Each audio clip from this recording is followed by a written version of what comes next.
वर्णानामर्थसङ्घानां रसानां छन्दसामपि मङ्गलानां च कर्तारौ वन्दे वाणी विनायको। अक्षरों, अर्थ समूहों, रसों, छंदों और मंगलों की करने वाली सरस्वती जी और गणेश जी की मैं वंदना करता हूँ। भवानी शंकरौ वंदे श्रद्धा विश्वासरूपिणौ याभ्यां विना न पश्यन्ति सिद्धा स्वान्तस्थमीश्वरम्। श्रद्धा और विश्वास के स्वरूप श्री पार्वती जी और शंकर जी की मैं वंदना करता हूँ, जिनके बिना सिद्धजन अपने अंतःकरण में स्थित ईश्वर को नहीं देख सकते। यन्मायावशवर्ति विश्वमखिलं ब्रह्मादिदेवासुरा यत्सत्त्वादमृषैव भाति सकलं रज्जौ यथा हेर्भ्रमा यत्पादप्लवमेकमेव हि भवाम्भोधे स्थितिर्षावतां वन्देऽहं तमशेषकारणपरं रामाख्यमीशं हरिम्। जिनकी माया के वशीभूत संपूर्ण व विश्व ब्रह्मादि देवता और असुर हैं, जिनकी सत्ता से रस्सी में सर्प की भ्रम की भांति यह सारा दृश्य जगत सत्य प्रतीत होता है, और जिनके चरण ही केवल भवसागर से तरने की इच्छा वालों के लिए एकमात्र नौका है, उन समस्त कारणों से परे श्री राम कहलाने वाले भगवान हरि की मैं वंदना करता हूँ।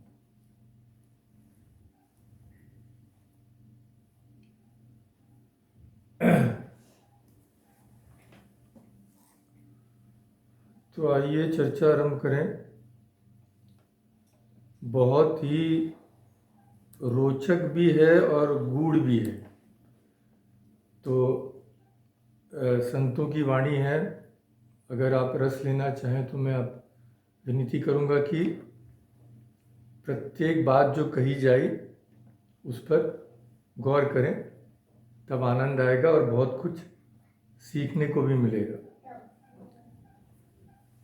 तो आपने देखा होगा कि दर्पण देखना यह शीर्षक है आज की चर्चा का, और परम श्रद्धेय राम किंकर जी उपाध्याय ने कितनी सुंदर तरीके से इसको समझाया है, कितने उनके गूढ़ विचार हैं। आइए हम सुने और आनंद लें। तो भगवान राम ने जिनके यहाँ जन्म लिया था वे थे महाराज दशरथ, और जिसका वध किया था वह था दशमुख। अब दशरथ और दशमुख, दश तो दोनों में समान है, अंतर केवल दश के बाद के शब्दों में है। एक जगह दश के बाद है रथ, दूसरी तरफ है मुख। तो रथ और मुख के बीच का अंतर ही भगवान के भक्त और भगवान के विरोधी के बीच का अंतर है। कैसे हम लोग देखते हैं, दशरथ और उनके जैसे पुण्यवान हैं भक्त, और रावण जैसे लोग हैं विरोधी। तो दशरथ, रथ क्या होता है? रथ वह है जिस पर बैठकर हम गंतव्य स्थान को जाते हैं। अब नहीं जाते, अब तो मोटर गाड़ी में जाते हैं, पहले जाते थे। यह तो है रथ। मुख क्या है?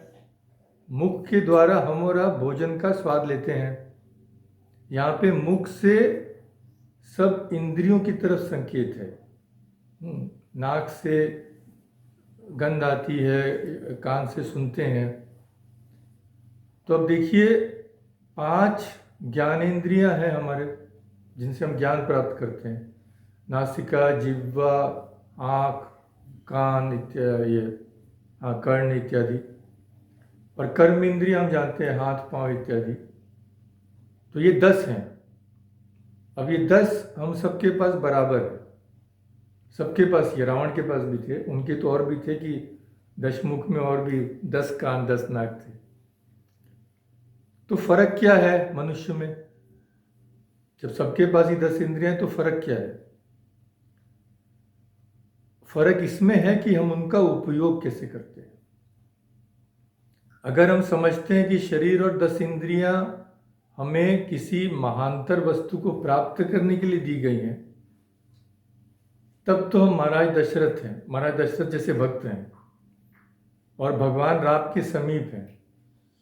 पर यदि हमको ऐसा प्रतीत होता है कि 10 इंद्रियों की प्राप्ति केवल खाने पीने और मौज करने के लिए हुई है, विषय रस का भोग करने के लिए हुई है, तब हम हैं रावण के अनुयायी।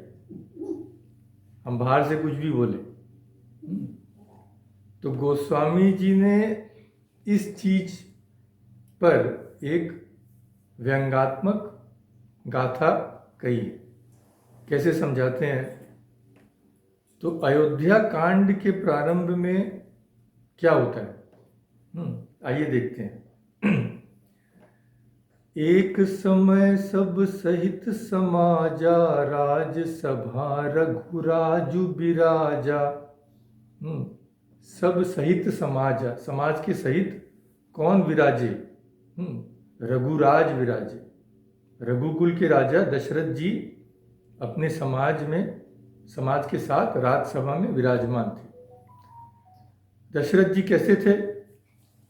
सकल सुकृत मूरति नर नाहु, राम सुजसु सुनि अति उछाहु। महाराज दशरथ समस्त पुण्यों की मूर्ति थे। उन्हें श्री रामचंद्र जी का सुंदर यश सुनकर अत्यंत आनंद हो रहा था। त्रिभुवन तीन काल जग माही, भूरि भाग दशरथ सम नाहि। तीनों काल में, त्रिभुवन में, तीनों सारे संसार में, 3 काल में और त्रिभुवन में दशरथ सम, दशरथ के जैसा भूरि भाग यानी बड़भागी, सौभाग्यवान और कोई नहीं था, जिनके घर रामचंद्र जी जन्म लिए। मंगल मूल राम सुत जासु, जो कछु कहिए थोर सब तासु। मंगल के मूल श्री रामचंद्र जी जिनके पुत्र हैं, उनके लिए जो कहा जाए वही थोड़ा है। राय सुभाय मुकुर कर लीना, बदनु बिलो की मुकुट सम कीना। अब आता है प्रसंग पे कि राय सुभाय मुकुरु कर लीना। तो राजा ने स्वाभाविक रूप से हाथ में क्या लिया? दर्पण ले लिया। और बदनु बिलोकु, बदन माने अपने आप को, विलोक माने देखना। मुकुट सम कीना, मुकुट को देखिए थोड़ा टेढ़ा है, मुकुट सीधा किया दर्पण में देख के। तो मेन बात है कि महाराज दशरथ ने दर्पण लेकर अपना मुख देखा। ठीक है। अब देखिए पूरे रामायण में रावण के जीवन में ये कभी प्रसंग नहीं आता कि रावण ने कभी दर्पण देखा। हम तो ये भी नहीं जान सकते कि उसके लंका में कहीं दर्पण था कि नहीं, और हो भी हो तो लंका के लोग दर्पण देखना नहीं चाहते थे, क्योंकि कभी प्रसंग ही नहीं आया कि उन्होंने दर्पण देखा, उन्हें अच्छा नहीं लगता था। तब दर्पण देखने का तात्पर्य क्या है? अब देखिए कितनी सुंदर तरीके से समझाते हैं, मैंने सोचकर दंग रह जाना पड़ता है। दर्पण देखने का तात्पर्य यह है कि यह हमें हमारी कमी बतलाता है। आप दर्पण के सामने बैठ जाइए, चेहरे पर कहीं मलिनता हो, वस्त्रों में गंदगी हो, दर्पण तुरंत बतला देगा भाई यहाँ गड़बड़ है, दोष है। और दर्पण ये बात जो हमें अकेले में बताता है, कोई व्यक्ति अगर सड़क चलते बोल दिया तो हम मारामारी करने पर उतारू हो जाएंगे, गुस्सा करेंगे, लड़ लेंगे।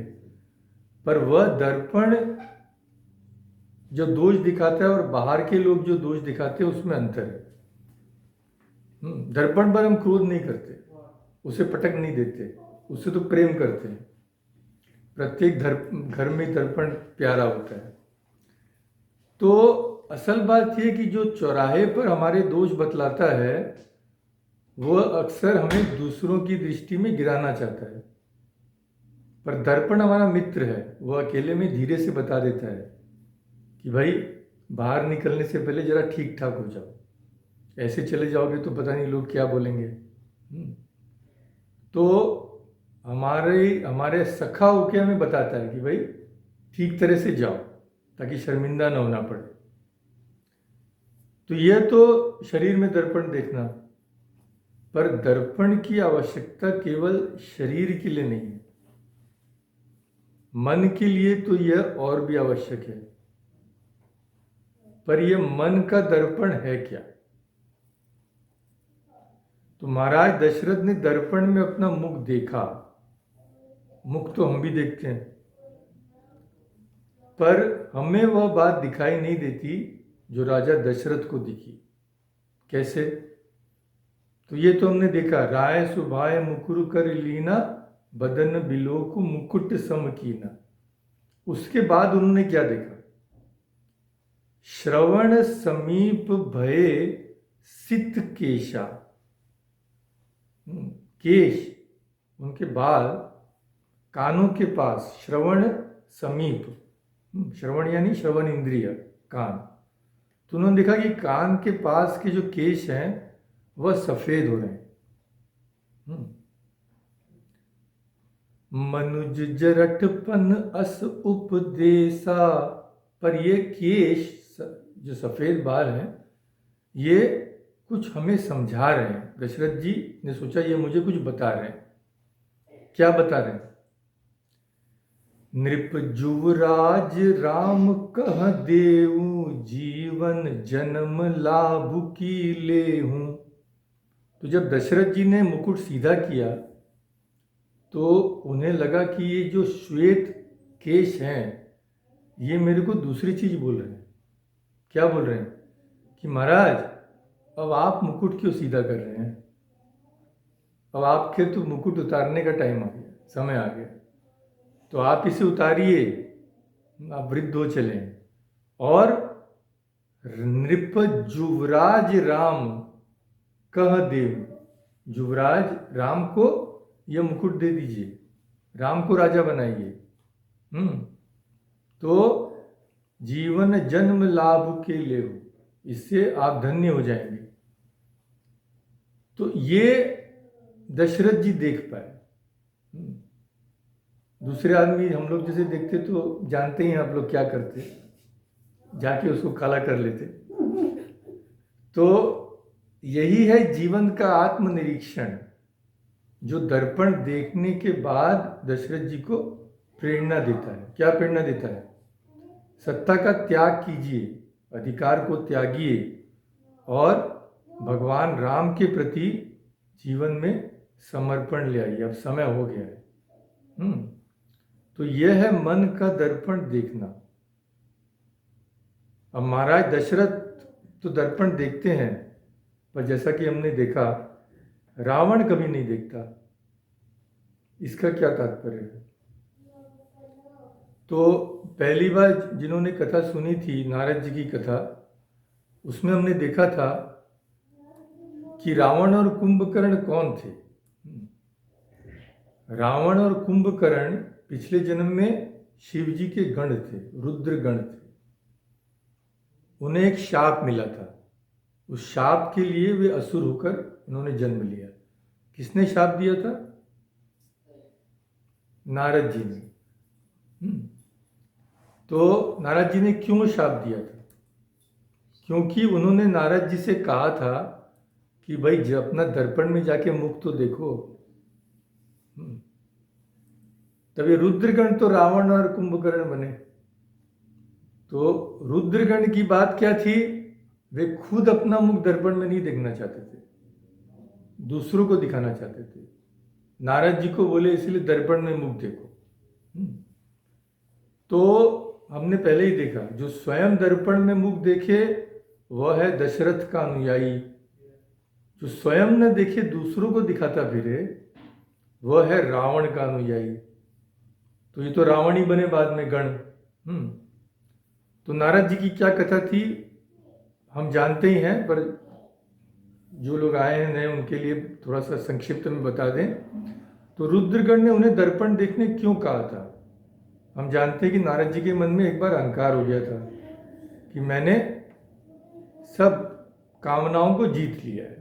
बहुत अहंकार से फूल गए। तो भगवान देखे मेरे भक्त में अहंकार ना ठीक नहीं है, हटाना पड़ेगा। तो देखा नारद जी अपने अहंकार के चलते माया में फंस गए। राजकुमारी थी एक राज्य में, तो नारद जी उस राजकुमारी से विवाह करने के लिए बड़े उतावले हो गए। तो स्वयंवर में गए। पहले भगवान से उन्होंने प्रार्थना की, भगवान मुझे ऐसा रूप दीजिए, आपका रूप दे दीजिए कि राजकुमारी देखते ही मुझे एकदम वरमाला पहना दे। तो भगवान ने मुस्कुराकर कहा कि नारद, भगवान ने ये नहीं कहा मैं रूप देता हूँ, भगवान ने कहा नारद चिंता मत करो, तुम्हारे लिए जो भला है वही मैं करूँगा, तुम्हारे लिए जो भला होगा जो करने से वही मैं करूँगा। तो नारद जी तो समझ नहीं पाए ये बात, गूढ़ इसका तत्व। वो सोचे कि बस भगवान मान गए, अब कोई चिंता नहीं। तो जाके स्वयंवर में बैठ गए। तो भगवान ने उन्हें अपना रूप नहीं दिया, भगवान ने उन्हें दिया बंदर का मुख। तो क्या हुआ उस सभा में, क्या हुआ था स्वयंवर में? धरि नृप तनु तह गयऊ कृपाला, कुंवरी हरषि मेलेऊ जयमाला। विष्णु भगवान खुद ही चले गए, नृप तनु धरी, नृप माने राजा का शरीर धर के, मनुष्य का शरीर धर के खुद ही चले गए कृपाला। कुंवरी हर्षि, कुंवारी ने बहुत हर्ष के साथ मेलेऊ जयमाला, माला भगवान को पहना दी। तो जैसे ही नारद जी ने देखा, अरे तो पूरा गड़बड़ हो गया। मोह के कारण नारद जी की बुद्धि नष्ट हो गई थी। तो इस पर वो बहुत व्याकुल हो गए। वो सोचे कि मेरे को क्यों नहीं पहना है, मेरा इतना सुंदर रूप भगवान ने दिया है, पर वो जानते नहीं थे उनका मुख कैसा है। तब इन रुद्रगण वहां पे थे, शिव जी के गण। तब रुद्रगण ने उन्हें कहा था, अरे भाई निज मुख मुकुर बिलो की जाई, जाके अपना मुंह तो देखो। तुम सोच रहे तुमको वरमाला पहनाएगी, जाकर शीशे में अपना मुख देखो। तो वहां पे नारद जी दर्पण कहाँ ढूंढते फिरते। नारद जी एक सरोवर के पास गए, उसमें मुख देखने लगे। तो गोस्वामी जी ने के ग्रंथ में ये बड़ी सांकेतिक कथा है कि नारद जी ने दर्पण में मुख नहीं देखा, जल में देखा। शीशे और जल में फर्क है। मुंह तो दोनों में दिखाई देता है, पर अंतर यह कि दर्पण तो स्थिर है और जल है चंचल।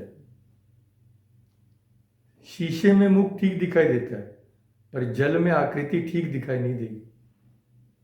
तो इसका अभिप्राय यह है कि नारद जी ने स्थिर मन से आत्मनिरीक्षण नहीं किया, चंचल मन से अपना रूप देखा। तो समझ नहीं पाए कि जो भगवान ने किया है मेरे भले के लिए किया है। क्रोधित हो गए। और उस समय उन्होंने इन दोनों को शाप दिया कि जाओ तुम लोग असुर बन के जन्मोगे। और ये दो रुद्रगण ही असुर बन के इन्होंने जन्म लिया। ये कथा आप जानते ही हैं अधिकांश लोग। तो जब रावण और कुंभकर्ण बन के उन्होंने जन्म लिया, और रावण और कुंभकर्ण वही काम करते रहे जो रुद्रगण के रूप में किया करते थे। तो रुद्रगण नारद जी को शीशा दिखा रहे थे, अब रावण और कुंभकर्ण भी यही करते रहे कि दूसरों को दर्पण दिखाते रहे। पर खुद नहीं देखे कि मैं कैसा हूं। अब देखिए, हनुमान जी को शिव जी का ही एक अवतार रूप हम लोग मानते हैं। तो शिव जी का गण था जो रावण बन के जन्म लिया नारद के शाप के लिए। तो भगवान शिव ने देखा, भाई चलो देखें हमारे गण कैसे हैं, क्या कर रहे हैं। तो हनुमान के वेश में शंकर जी रावण की सभा में गए कि भाई जरा अपने चेले से मिलें। भेंट थोड़ी अटपटी सी होगी पर मिलना तो पड़ेगा ना, आखिर चेला तो मेरा है। तो सोने के सिंहासन पर शिव जी का चेला गण विराजमान है रावण, और सभा में हनुमान के रूप में उसके गुरुदेव खड़े हैं शंकर जी। तो हनुमान जी जानबूझकर गए थे। क्यों गए थे? एक ही कारण, नारद जी को शिक्षा देने भगवान ने उन्हें बंदर का रूप दे दिया। शंकर जी भी देखे, अरे मेरा शिष्य तो अहंकार से पागल हो गया है। तो भगवान विष्णु ने नारद जी को दर्पण दिखाना चाहा, है कि नहीं। अब हनुमान जी भी जाते हैं, माने भगवान शंकर भी जाते हैं हनुमान के रूप में रावण के पास। क्यों? उसे दर्पण दिखाने। कैसे? रावण ने देखा हनुमान जी चारों ओर नागपाश से बंधे हुए हैं, कैदी के रूप में सामने खड़े हैं। तो रावण ने हनुमान जी को देखा, सोचा कि जैसे मैंने आशा की थी कि बंदर मेरे सभा में आके भयभीत हो जाएगा। ये उस समय की बात है जब लंका दहन से पहले की बात है, पहली बार। तो रावण ने ये देखा, ये तो भाई डरा हुआ तो प्रतीत होता नहीं है। फिर रावण हंसा, पूछा, अरे भाई मेरी वाटिका का फल चुराने वाला चोर आखिर पकड़ा गया और कैदी के रूप में मेरे सामने खड़ा है। तो रावण ने मेघनाथ से कहा था, हम जानते हैं कि मेघनाथ इसे मार मत देना, मेरी सभा में लाना। मेघनाथ जी ने ब्रह्मास्त्र चलाया और हनुमान जी ने ब्रह्मा की रक्षा के लिए स्वयं ही वे बंध गए। ये सब हम जानते हैं। तो रावण हंसा। रावण की हंसी सुन के शंकर जी को यानी हनुमान जी को थोड़ी दया आ गई। देखो सोचो तो, ये मेरा गण मेरे को ही नहीं पहचान रहा है, ये अब भी ठीक देख नहीं पा रहा है। तो रावण ने पूछा, बंदर तुमने मेरी वाटिका का फल बिना पूछे क्यों खाया? हनुमान जी मुस्कुराने लगे। उनकी मुस्कुराहट का अर्थ क्या है? उनकी मुस्कुराहट का अर्थ है कि रावण, अगर तुम ठीक से देखते तो समझते कि ये जो मेरा रूप है वह तुम्हारे लिए दर्पण है। तुम उसमें अपना स्वरूप देख सकते हो। कैसे? तुम मुझे बंधा हुआ देख रहे हो, बंधा हुआ मैं नहीं, बंधे हुए तुम। तात्पर्य यह है कि अगर बिना पूछे फल खाने के अपराध में मुझे इस प्रकार बंधना पड़ रहा है, तो तुम जो जगत जननी को चुरा कर ले आए हो, उससे तुम मुझे देखकर यदि समझ सकते कि चोरी का फल अगर ये है तो मेरा क्या फल होगा? मैंने जो पाप किया उसका क्या फल होगा?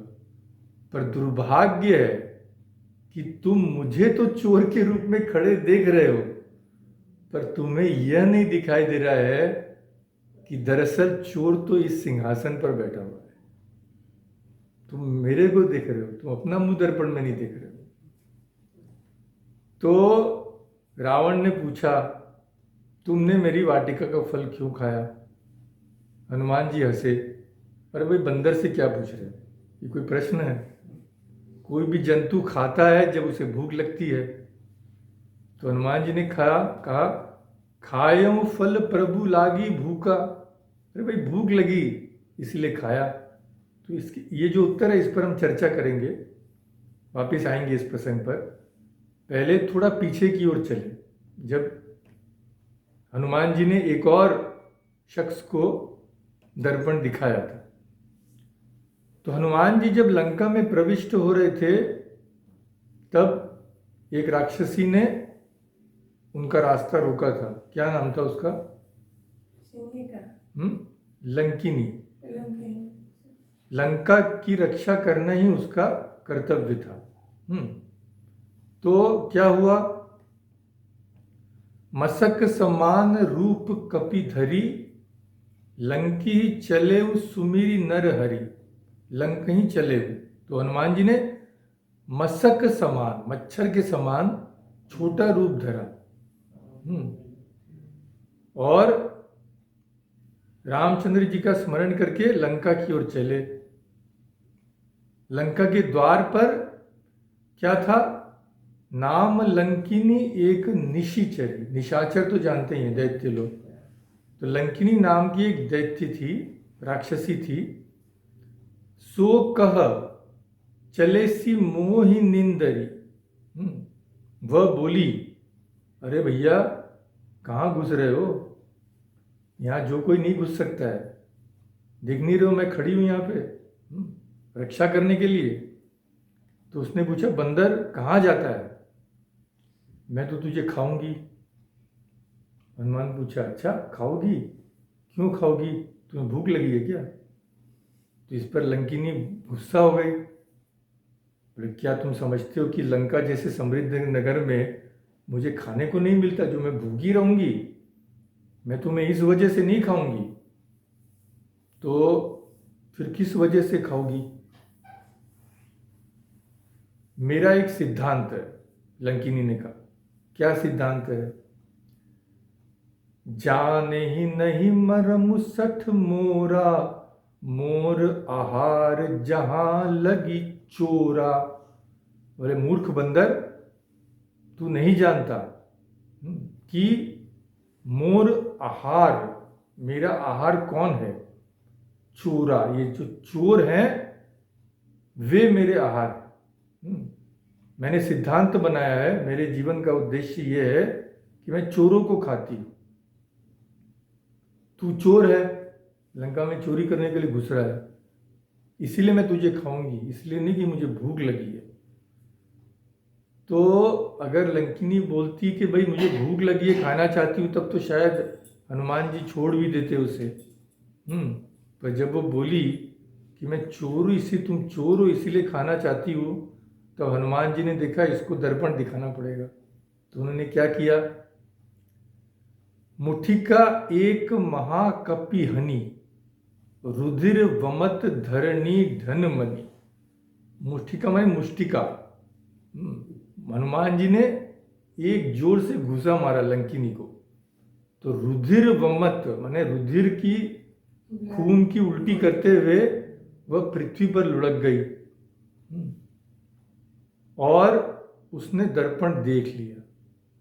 क्योंकि जब वो उठी तो उसने क्या कहा? पुनि संभारी उठी सो लंका, जोरी पानी कर विनय सशंका। वह लंकिनी संभारी, अपने को संभाल कर उठी। जोरी पानी, हाथ जोड़कर विनय, विनयपूर्ण उसने कहा। क्या कहा? तात स्वर्ग अपवर्ग सुख, धैर्य तुला एक अंग, तूलन ताहि सकल मिली, जो सुख लव सत्संग।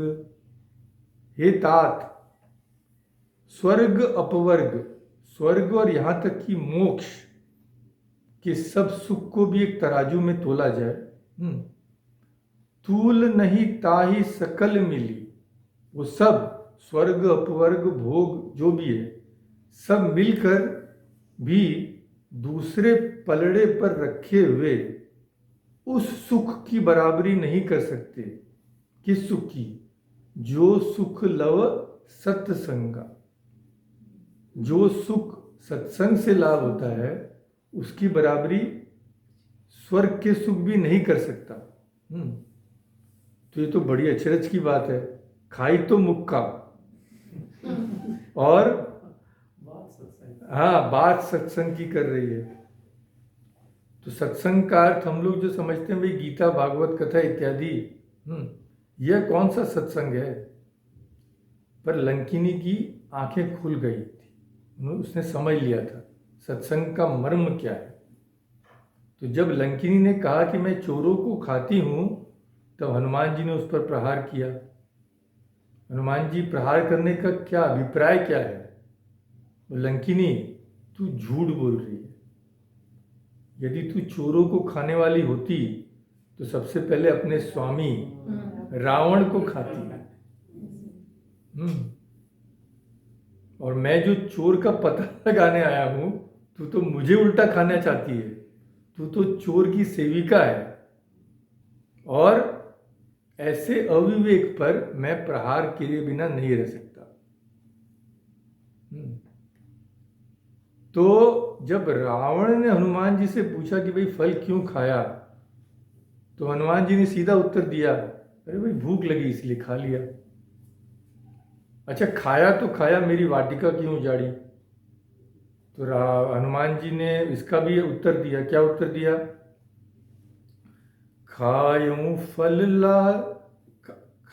फल लागी भूखा, कपि सुभाव ते तोरेऊ रूखा। मैं तोड़ ताड़ दिया सब, अशोक वाटिका को तहस नहस कर दिया। क्यों? कपि स्वभाव है ये बंदर का स्वभाव है। तो मैंने बंदर होने के कारण, अपने स्वभाव के चलते तुम्हारी वाटिका को उजाड़ दिया। अच्छा, ये भी कोई उत्तर है? अदालत में कोई कटघरे में खड़ा हो, चोरी की हो और कुछ किया हो, तो जज ने पूछा, अरे भाई क्यों किया? बोले मेरा स्वभाव ही ऐसा है। तो ऐसा करने पर जज क्या उसे छोड़ देगा? बिल्कुल नहीं छोड़ेगा। पर इस पर बहुत बहुत गहरा व्यंग है। क्या? देखिए, मैंने इनकी बुद्धि देखिए, संतों की कैसे कहाँ तक जाती है। किस तरह से इन्होंने कौन से प्रसंग से किस तरह से कनेक्शन बैठाया। तो अब हम फिर चलते हैं पीछे की ओर। लक्ष्मण जी ने वन में शूर्पणखा के साथ क्या किया हम जानते हैं। शूर्पणखा बहुत क्रोधित हो गई थी उसके बाद। तो उसने राक्षसों को बुलाया। खरदूषण भी महाबली थे, उनमें से एक थे, पर भगवान राम ने सबको यमलोक पहुंचा दिया। अब कहाँ जाएगी शूर्पणखा? अब जाने का तो एक ही जगह है, रावण के पास। धुआं देखी खरदूषण केरा, जाई सुपनखा रावण प्रेरा। बोली बचन क्रोध करी भारी, देश कोस कै सुरति बिसारी। खरदूषण के विध्वंस होते देख शूर्पणखा रावण के पास गई। रावण को भड़काया, रावण भड़क गया, किसने तेरे नाक कान काट लिए, बता। तो शूर्पणखा बताती है, अवध नृपति दशरथ के आए, पुरुष सिंह बन खेलन आए। हाँ, अवध नृपति दशरथ के जाए। दशरथ ने जिनको जन्म दिया है, वे राजा दशरथ के पुत्र पुरुष सिंह, जो पुरुषों में सिंह के समान है, वे शिकार खेलने आए। समुझ परी मोहि उनके करनी, रहित निशाचर करी हहि धरनी। मुझे उनकी करनी ऐसी लगती है कि मानो वे रहित निशाचर करी, निशाचर रहित करी, राक्षसों रहित कर देंगे। किसको? धरनी को। माने उनका पराक्रम ऐसा है कि लगता है कि पूरी पृथ्वी को निशाचर रहित कर देंगे, यानी सब राक्षसों को यमलोक पहुंचा देंगे। देखत बालक, देखने में बालक है पर काल समाना है, पूरे मृत्यु जैसे राक्षसों के लिए। परम धीर धनवी गुण नाना, वे परम धीर हैं, श्रेष्ठ धनुर्धर हैं, और गुण नाना, उनके और भी अनेक गुण हैं। तो खरदूषण सुन लगे पुकारा, खरदूषण आए बेचारे मेरी पुकार सुन के, पर क्या हुआ? क्षण महु सकल कटक उन मारा, एक क्षण में शरदूषण और उनकी भारी सेना को उन्होंने सफाया कर दिया। अब यह सुनकर रावण सोच में पड़ गया। क्या सोच में पड़ गया? रावण था तो ज्ञानी, शास्त्र इत्यादि सब उसने पढ़े थे, तो क्या सोचने लग गया?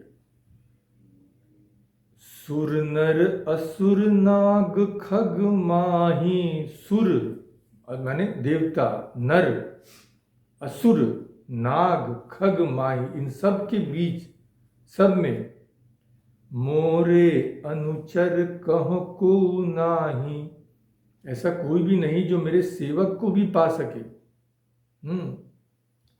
खरदूषण मोहि सम बलवंता, मेरे सम, मेरे जैसे बलशाली थे खरदूषण, तिन्हीं को मारी बिनु भगवंता। रावण समझ गया, बिनु भगवंता, भगवान के अलावा, ईश्वर के अलावा, तिन्हीं को मारी, मेरे जैसे बलवान थे वो लोग, तो उन्हें मार सके, ऐसा भगवान के अलावा कोई काम कर नहीं सकता। फिर सुररंजन, ये रावण के दिमाग में चल रहा है सब, सुररंजन भंजन मही भारा, जौ भगवंत लीन अवतारा। तो जौ यदि भगवंत लीन अवतारा, अगर भगवान ने सच्ची अवतार लिया है, क्यों? सुर रंजन, देवताओं को आनंद देने के लिए, और भंजन मही भारा, पृथ्वी का भार हल्का करने के लिए यदि उन्होंने अवतार लिया है, तो मैं एक काम करूंगा, मैं जाके हठ पूर्वक उनसे वैर कर लूंगा, दुश्मनी कर लूंगा। तो रावण ने समझ गया कि अवश्य भगवान का अवतार हो गया, अन्यथा मेरे जैसे बलशाली खर और दूषण को उनके अलावा कोई मार नहीं सकता है।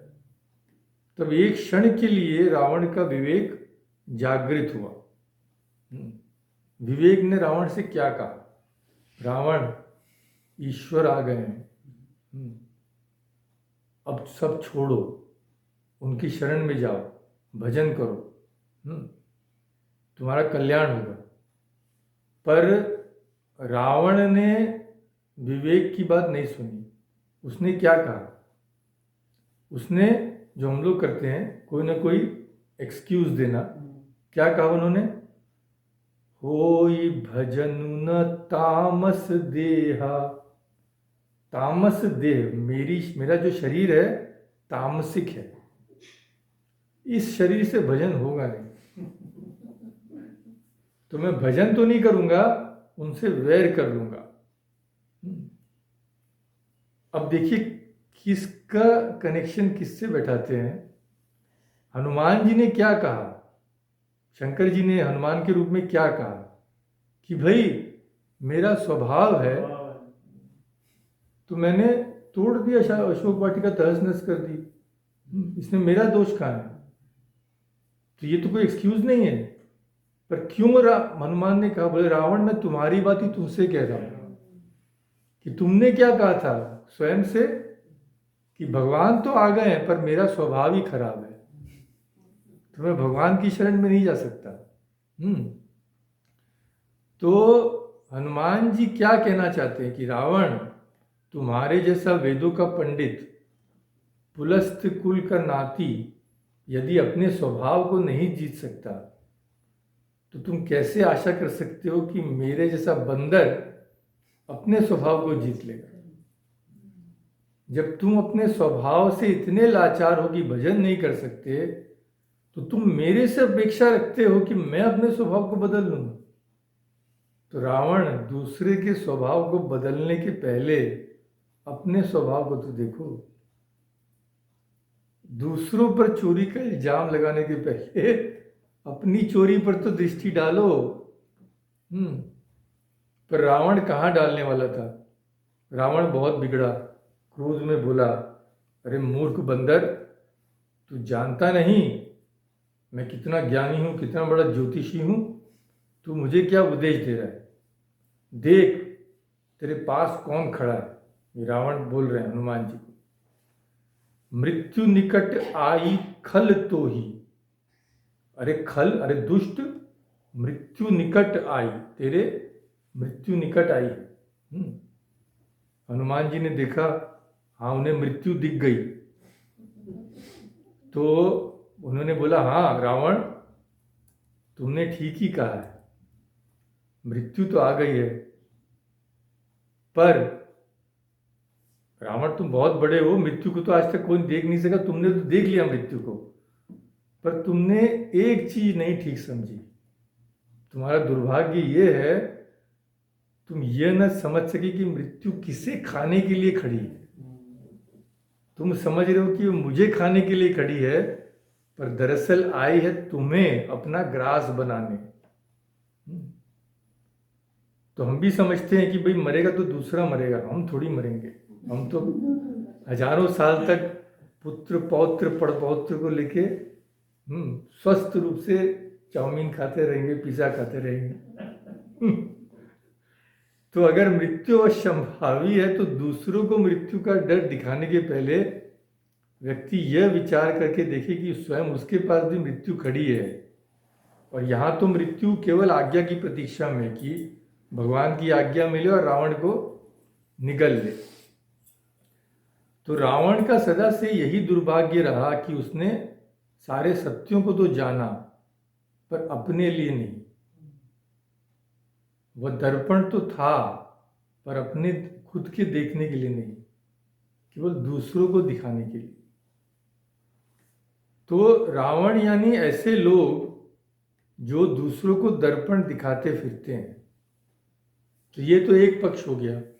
अब दूसरा पक्ष देखिए, इसके विपरीत कौन होते हैं? संतों का स्वभाव।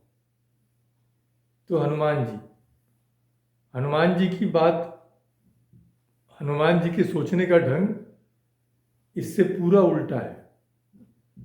इसलिए वे बड़े सजग हैं कि अहंकार कहीं मुझे न धर दबोचे। कैसे? तो जिस समय हनुमान जी अशोक वाटिका में बैठे हुए थे, रावण जी ने आके सीता जी को बहुत खरी खोटी सुनाई थी। तो हनुमान जी बैठे हैं वहाँ पे, उस समय सोचिए उनका क्रोध कैसा होगा। उन्हें जरूर लगा होगा क्यों न मैं इस कूद कर अभी इस दुष्ट को दंड दूं। और जब रावण तलवार निकाल के सीता जी को मारने दौड़ा था, तब तो हनुमान जी की क्रोध की सीमा न रही। वे रावण पर कूदने ही वाले थे, पर उन्होंने क्या देखा? उन्होंने देखा, सुनत बचन पुनि मारन धावा। रावण के वचन सुनकर मारन धावा, हनुमान जी कूदने ही वाले थे कि इसको मार ही दूंगा। तब क्या हुआ? मय तनया कही नीति बुझावा। मय तनया, राक्षस मय की पुत्री। कौन? मंदोदरी। मय तनया कहीं मंदोदरी आई, नीति बुझावा। उसने रावण का हाथ पकड़ लिया और उसे समझाया, अरे तुम इतने बलशाली रावण, लोग क्या कहेंगे, तुमने एक स्त्री का वध कर दिया। तो रावण को समझाने का तरीका यही था ना कि भाई तुम्हारी प्रेस्टीज का क्या होगा। तो रावण ने कहा, हाँ भाई ये तो ठीक है। तो हनुमान जी ने जैसे ही देखा, वे फिर चुप मारकर बैठ गए। और वे संत थे, तो उन्होंने मन ही मन भगवान राम को प्रणाम किया कि देखिए भगवान, आप बड़े कृपालु हैं। अच्छा हुआ कि मैं नहीं कूद पड़ा, नहीं तो मुझे भ्रम हो जाता कि आज जानकी जी को कौन बचाता मेरे अलावा। पर आपने मुझे बता दिया कि तुम कुछ नहीं हो।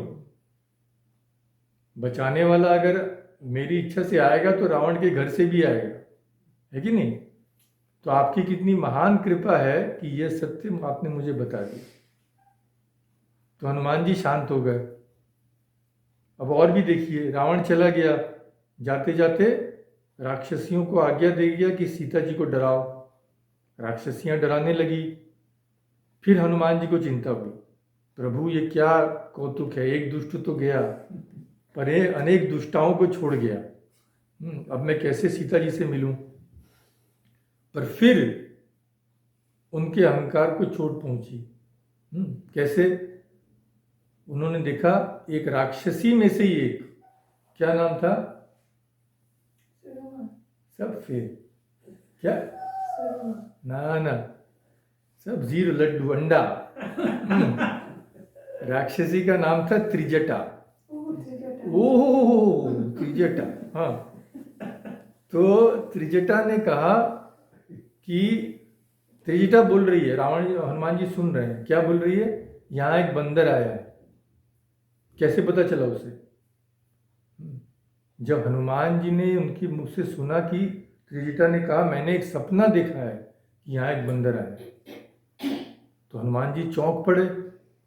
मन ही मन उन्हें कहा, भगवान जब मैं लंका में आया तो मेरे मन में एक प्रश्न उठा था। क्या प्रश्न उठा था? लंका निशिचर निकर निवासा, इहा कहाँ सज्जन कर बासा।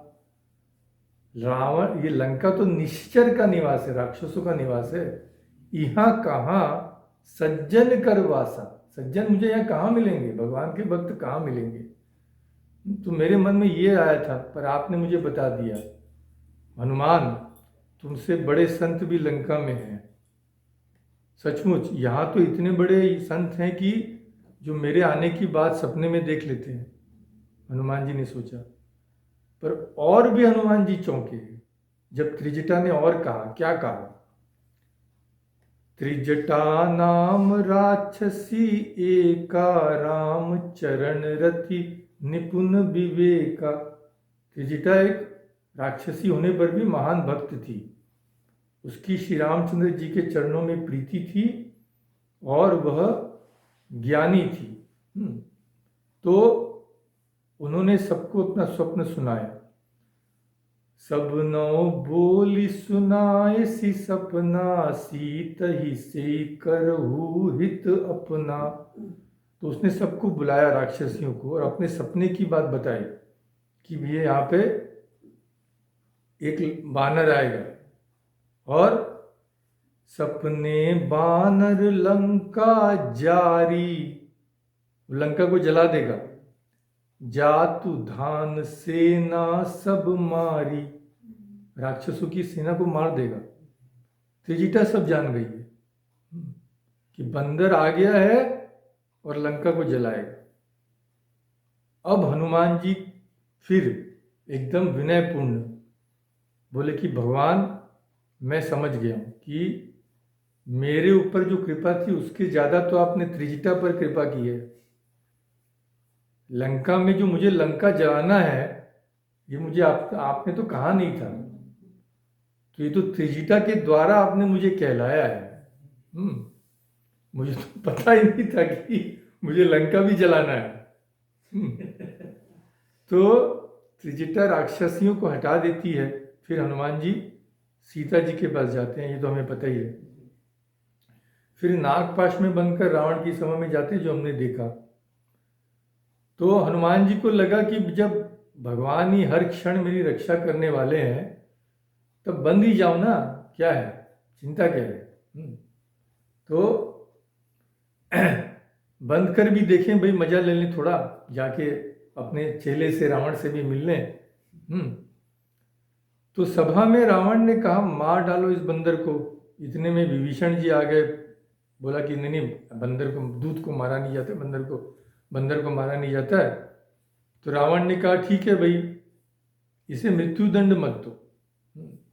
हनुमान जी सोचने लगे, रावण सोच रहा है कि मृत्यु उसके वश में है, पर यह नहीं जानता कि भगवान ने मेरी रक्षा के लिए सबको भेज रखा है, विभीषण जी को भेज रखा है।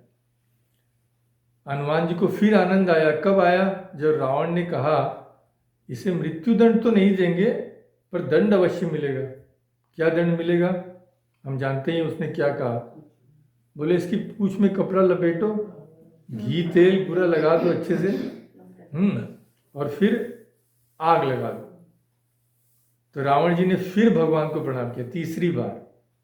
क्या? बोले प्रभु मैं तो यह समझता था कि आप संतों के द्वारा ही अपना काम कराते हैं, मुझे ये नहीं पता था कि रावण के मुख से भी आप वो कहलाएंगे जो आप कहना चाहते हैं। अब आपने तो मुझे बता दिया पहले ही कि लंका तुम्हें जलानी है, पर मैं कैसे जलाऊंगा? घी तेल इत्यादि कहां से लाऊंगा? तो देखिए आपने रावण के द्वारा घी तेल का भी प्रबंध कर दिया। तो बड़ी विचित्र योजना है आपकी। साथ ही साथ हनुमान जी को रावण पर दया भी आई। जब रावण ने कहा देखो पूंछ ही जलाना, दूसरे अंग को मत जलाना, क्योंकि बंदर की ममता पूंछ पर अधिक होती है।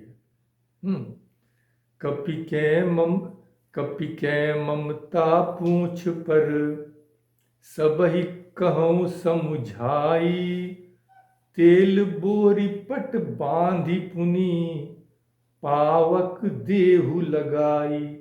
पावक यानी अग्नि। तो उन्होंने क्या किया? तेल बोरी पट बांधी, सब बांध बूंद के पावक देहु लगाई, आग लगा दी। तो मनुष्य को जो चोट लगती है, दुख होता है, वो कब होता है? जिस चीज पर ममता है उस पर आघात लगने से होता है। तो रावण ने सोचा ये बंदर तो बड़ा ज्ञान दे रहा है मुझे, बहुत बड़ा ज्ञानी समझता है। तो ज्ञानी का क्या लक्षण है?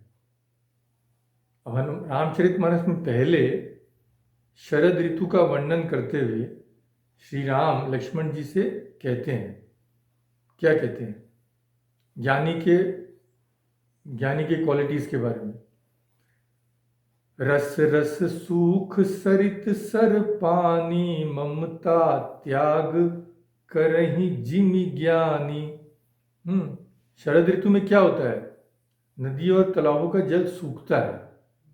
तो जैसे नदियों तालाबों का जल सूख रहा है, वैसे ममता त्याग करहि जिमि ज्ञानी। जो ज्ञानी है, तो जिस तरह से पानी सूख रहा है, ज्ञानियों की ममता उस तरह से सूख जाती है।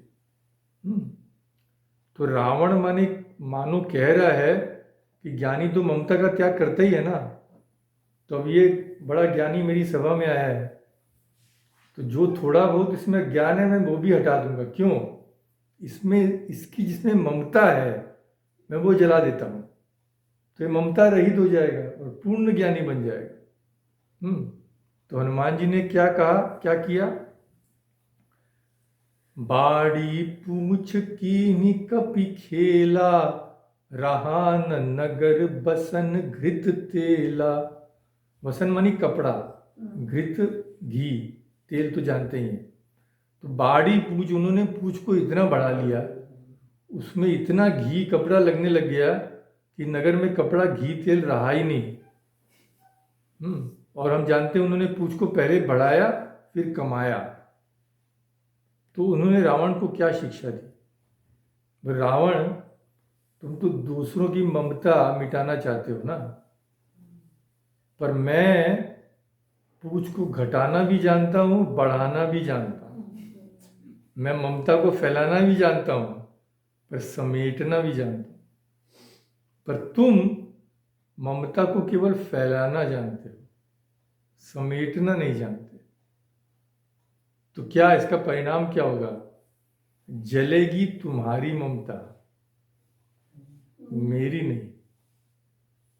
तुम्हारी जो अपनी सुंदर लंका के प्रति बहुत ममता है ना, 400 कोस में फैली हुई लंका, वह जलेगी। अगर तुम दूसरों की ममता मिटाने के स्थान पर अपनी ममता पर ध्यान केंद्रित करते तो अधिक अच्छा होता। पर रावण का जीवन दर्शन ही यही है कि दूसरों को ही उपदेश देता रहता है। रावण पूरी रामायण में दूसरों को समझाता रहता है पर स्वयं नहीं समझ सकता। तो व्यक्ति जो अहंकारग्रस्त होकर कार्य करता है वह इसी रावण वृत्ति कुंभकर्ण वृत्ति का परिणाम है। इसलिए बाद में गोस्वामी जी कहते हैं कि भले ही रावण और कुंभकर्ण बाह्य रूप से त्रेता युग में मर जाते हैं, परंतु प्रत्येक युग में प्रत्येक व्यक्ति के अंतःकरण में ये रावण और कुंभकर्ण मोह और अहंकार के रूप में विद्यमान है। तो हमारी भी यही प्रवृत्ति रहती है कि दूसरों को दर्पण दिखाते फिरो, दूसरों को उपदेश देते फिरो। बंगला में एक भजन भी है ना इसका,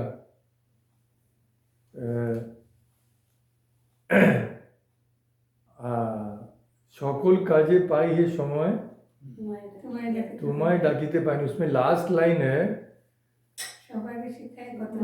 सबको सिखाता हूँ बहुत बड़ी बड़ी नीति को था, मोनेरी शुद्ध सिखाई। माने अपने मन को मैं नहीं समझाता हूँ पर सारे विश्व को मैं समझाता रहता हूँ। तो यही परम श्रद्धेय राम किंकर जी ने हमें इतनी सुंदरता से सिखाया है और कितना अद्भुत उनका विवेचन है कि दंग रह जाना पड़ता है।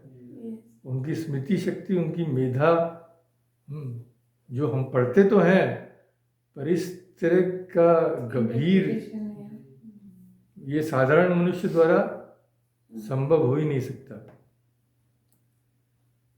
तो यही है दर्पण देखना और दिखाना। तो भगवान से प्रार्थना करें कि हम अपना दर्पण खुद देखें, दूसरों को दर्पण दिखाने का काम भगवान पर छोड़ दें। ओम शांति शांति।